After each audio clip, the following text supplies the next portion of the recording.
The intensity of the cognitive dissonance of the secular sciences is incredibly understated.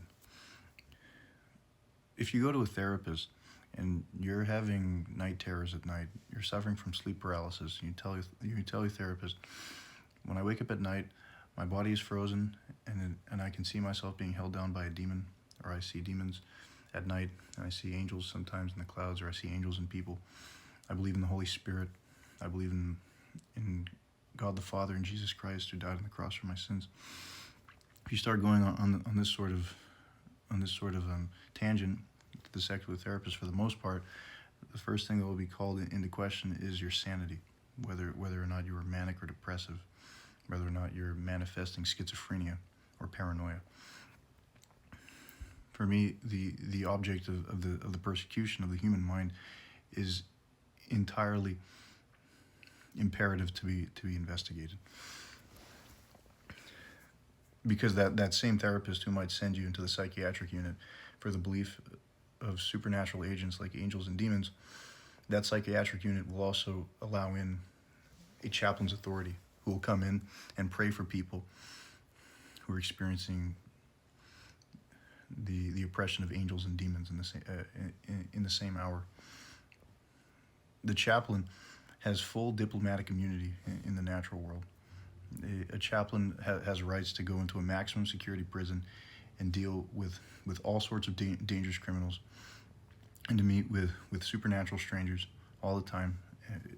Speaking of testimonies, also of angels and of demons, and of exorcisms, and of visions, and of dreams. And to enter into the psychiatric unit and to speak the same way, with the same sort of authority. There must be consistency here. They're either both holy or they're both insane. Because they both believe in the same thing, essentially. Only one has training and a diploma, perhaps, and a license, and the other one doesn't. What are we doing? Imprisoning a spiritual person just because they don't have a license to be spiritual? Just because they don't have a seminary degree? Because they don't have a chaplain's license? Or perhaps we're training the spiritual person who has been diagnosed with mania or with schizophrenia to be a chaplain by quarantining them until they're ready for their seminary degree or for their theology course, perhaps. For me, this is entirely inhumane. There must be a reassessment of what we truly value in society. Do we value truth, or do we only value power? Secular discipline is not looking for truth, but for authority. The free world must be freed from the prejudice of secularism. How far can this go? It goes as far as conscience, as considering the conscience of the human being, of the individual who believes in God, who believes in the devil, who believes in demons and angels. What do we do? Do we discard all of science? Or do we use science in moderation to bring or level down the level of scrupulosity against the spiritual and against the religious for the sake of minding common sense and human decency? What is spiritual vision or spiritual experience of angels and demons only constrained to the institution of the church? Absolutely not. This cannot be, lest we are dealing with double worlds. There's one world in the church and one world outside. This can't be. We cannot be constraining, compartmentalizing, and quarantining religion to a building. This doesn't make any sense. You either believe it or you don't. You either treat it well or you discard it. Otherwise, we are creating a society imprisoned to schizophrenia. What are angels and what are demons? Oh, a demon or an angel might be a schizophrenic hallucination. Oh, but not when you go to church to worship in private, to practice your religion privately. Is religion so private that there's no possibility for the experience of religion to manifest in the real world? Can I not bring my spiritual experience into court? Of course not, lest I plead insanity. Can I bring my spiritual experience my belief in God and the devil and angels and demons to the government, to Congress. There's always this argument about the separation of church and state. Don't bring your God into our government.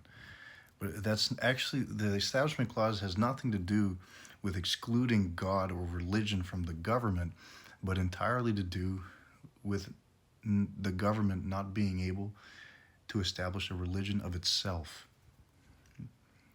There shall be no establishment of religion thereof, meaning the government cannot be worshipped. You can't worship the governors and the senators and the mayors and the congressmen and the judges like kings or like gods. You can't worship the president. There's no, you can't have a church of JFK. You can't have a church of Donald Trump. You can't have a church of Joe Biden. Unless you want to be a Freemason, the government can't be worshipped. That's the Establishment Clause. Not necessarily the application of spirituality or the spiritual experience to the government, because even the founding fathers, they considered the faith of the Mussulman, the faith of the godly people who wrote and scribed the Constitution about God-given rights, lest they not use the metaphor at all. Essentially, what must happen is a mending of this cognitive dissonance, in which essentially, by default, by science, by the secular discipline, Christianity is considered insanity to an objective measure. This has been tested in other cultures, like in the USSR. In the Soviet Union, Christianity was considered to be psychotic and oppressive, like an opiate. And so Christians and capitalists alike were sanctioned onto the gulags to be forced to be enslaved in a gulag archipelago because of their inability to contribute to the production of the communist society. Essentially, what must happen is a reassessment of values. First, starting with prudence, modesty, and common sense. Kind of grounding ourselves, instead of thinking about theology, think about others. Think about somebody's faith. Think about somebody's values. Think about what is good for families and for children. These things must be assessed very, very soon, lest we begin to persecute Christianity.